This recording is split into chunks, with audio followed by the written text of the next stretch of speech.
Dear students, welcome to our YouTube channel Vidya for Success. Yes, children, welcome to today's session. In our last video, we have discussed about high yield giving plants raised by plant breeding techniques. Right? There we understood that in wheat, rice, sugarcane, and millets, we have high yield giving varieties. So, those were actually raised by plant breeding techniques. In today's class, we are going to study about plant breeding for disease resistance plants, right? It is possible to raise the disease resistance plants by plant breeding techniques. So first, here we have to understand the meaning of disease resistance. We all know about diseases, right? What do you mean by diseases? So diseases are caused by pathogens. So there are number of pathogens responsible for causing different diseases in plants. So some of the diseases caused by bacteria, some diseases caused by fungi, some caused by viruses. So these are the pathogens. They are responsible for causing number of diseases in plants. So what happens to the plants when they are diseased? So obviously the quality of yield is of poor, and the amount of yield is also get reduces. Clear, because the plant is diseased. From the diseased plant we can't expect the good quality result, right? So these pathogens like fungi, bacteria and viruses, they causes different diseases. So because of these diseases, plants are not able to produce the good quality yield. So especially in the tropical climates, so the plants will be uh, affected by the number of pathogens because the seasonal changes will be there. So in each of the seasons, some of the pathogens will get activated and they causes diseases in plants, right? So let us see some of the example of diseases caused by these pathogens. So first here we are discussing about the fungal disease. So fungi is nothing but a pathogen, right? So this pathogen causes disease in different plants. So the brown rust of wheat, in wheat plant fungi causes disease called as brown rust of wheat.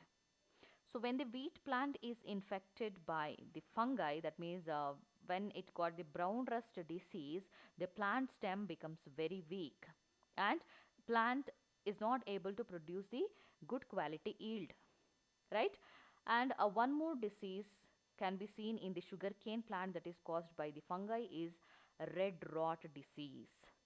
So in this disease, the plant will become very weak.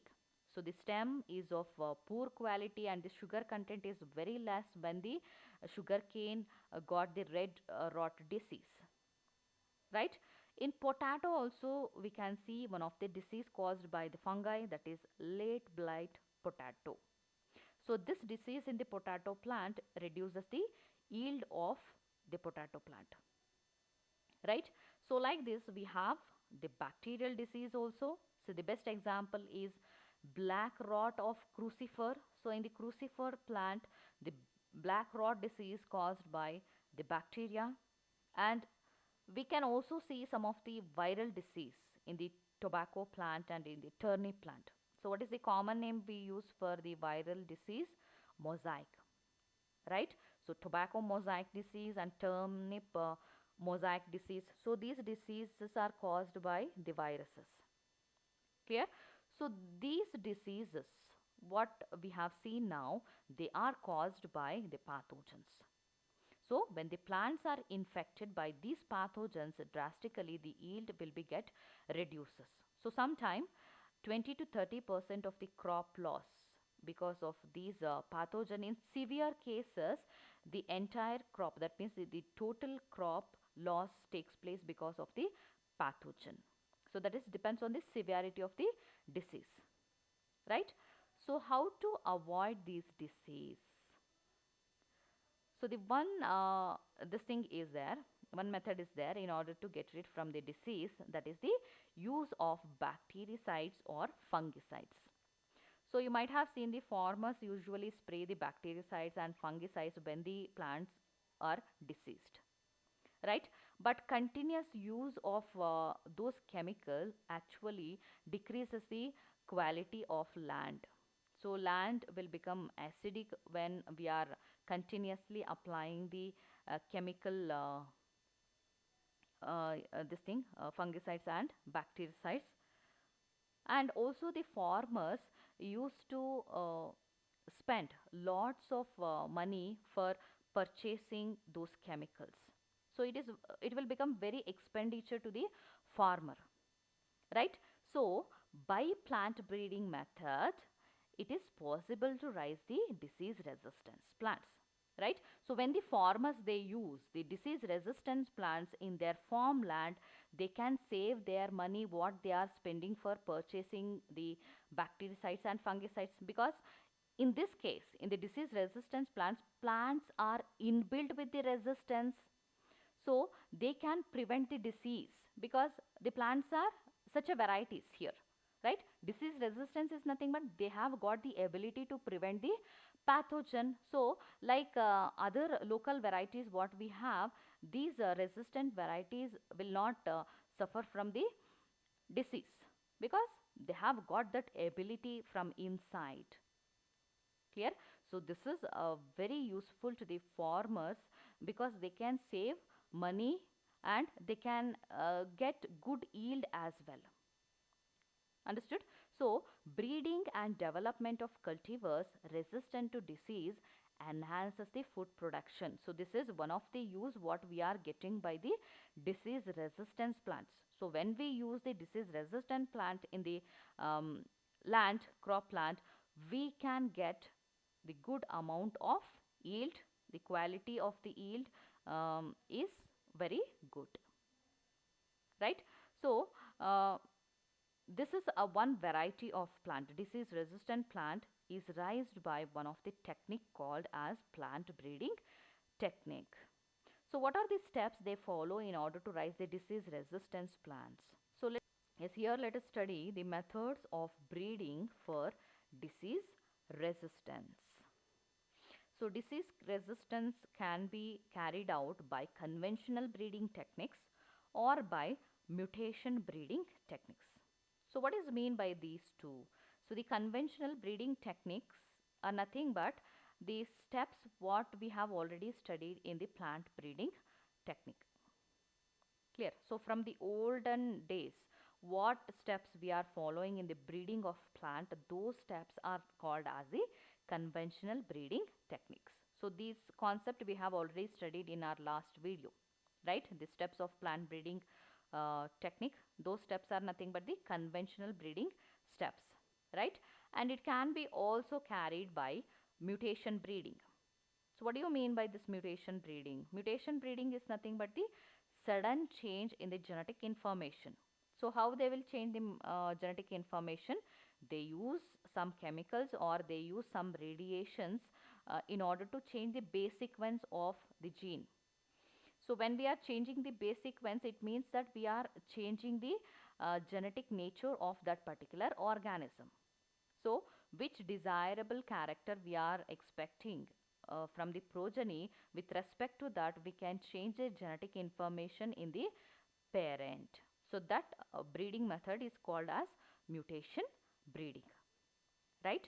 So it can be carried out by conventional breeding techniques or by mutation breeding, right? So the conventional methods of breeding disease resistant plants include the following sequential steps. So how we can raise the disease resistance plants by conventional method of breeding? What are the steps? So we have already studied, right? So what was the first step in the plant breeding? Yes, that is the collection of variability. So that is the first step, right?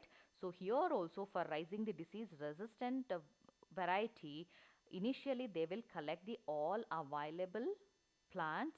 So they will collect the wild variety as well as the domesticated plant variety, then the number of other varieties available in the locality. So this entire collection of the given species is called as collection of variability. So that is the first step. And after collection, they will search for the parent. Clear? So they screen the germplasm for disease resistant plant. So this is very important, because always when we are looking for the hybridization, the first very important step we have to take is the selection of parent. So if we want to raise the disease resistant progeny, we have to select one of the parent that should consist of that character, or else we can't get that character in the progeny, right? Here our aim is to raise a disease resistant plant, so that when we are searching for the parent in the germplasm, we have to select one of the parent that is disease resistant, right? So the second step what we are using is screening of germplasm for disease resistance plant. Then the next step is hybridization of selected parents. So we have selected the desirable parents. So the next step is hybridization of selected parents. That means they will cross both the parents. Then the next step is selection and evaluation of hybrids, because all the plants, all the progeny obtained as a result of hybridization are not showing the hybrid plants. That means all progeny obtained are not hybrid. So they will look for the hybrid variety after the hybridization, right? And last step is testing and release of the new cultivar. So the same steps what we have studied in our last video, the same step we follow in the conventional breeding method in order to raise the disease resistance, right? So you have to learn these following steps, because for the examination point of view, these things are very important. Clear? Yes, children, here we have some of the disease resistant plants raised by plant breeding techniques. So this is the tabular column. You can see the varieties, improved varieties of plants raised by the plant breeding techniques. So these varieties have got resistant to some of the diseases. Clear? So this is very important tabular column, children. So you have to practice the name of improved varieties raised by the breeding method, and also you have to learn against which disease the variety, improved variety have got resistant, right? So let us see the first crop. The name of the crop is wheat. So in the wheat plant, the improved variety, disease resistant variety was raised. The name of that plant is Imagiri, and that variety actually got resistant against one of the disease, that is leaf and stipe rust disease. So rust disease are actually caused by fungi, right? Against leaf and stipe rust disease, Imagiri plant got resistant. So Imagiri is the variety, wheat variety. It is resistant to leaf and stipe rust disease caused by fungi. Yes. Yes, look into the second crop, that is the brassica. So in the brassica, the improved variety raised is Pusa swarnim. So this variety is actually got resistant to white rust disease.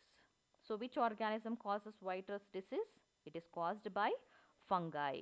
So against the white rust disease, Pusa swarnim variety got resistance, right? And one more name of Pusa swarnim is Karandri, right?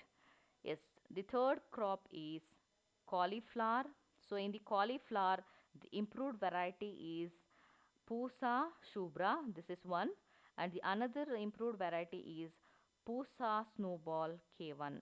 So these two are the improved variety, disease resistant varieties of cauliflower plant. So they have got resistant to these diseases. That means the disease is black rot and curl blight black rot. So black rot disease is actually caused by bacteria, right? So against the black rot and curl blight black rot, these two varieties have got resistance, right? And the next crop is cowpea. So in the cowpea, the improved variety is Pusa Komal.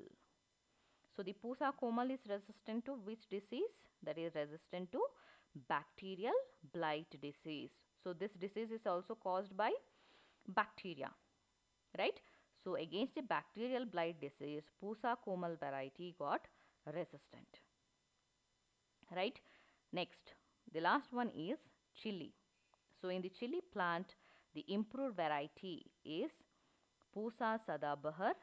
So this variety got resistant to the viral disease, that is chili mosaic virus, tobacco mosaic virus, and leaf curl. So Pusa Sadabahar is a disease resistant variety raised in the chili plant. It got resistant against the chili mosaic viral disease. Right, children? So in this tabular column, particular tabular column, you have to practice the name of improved varieties.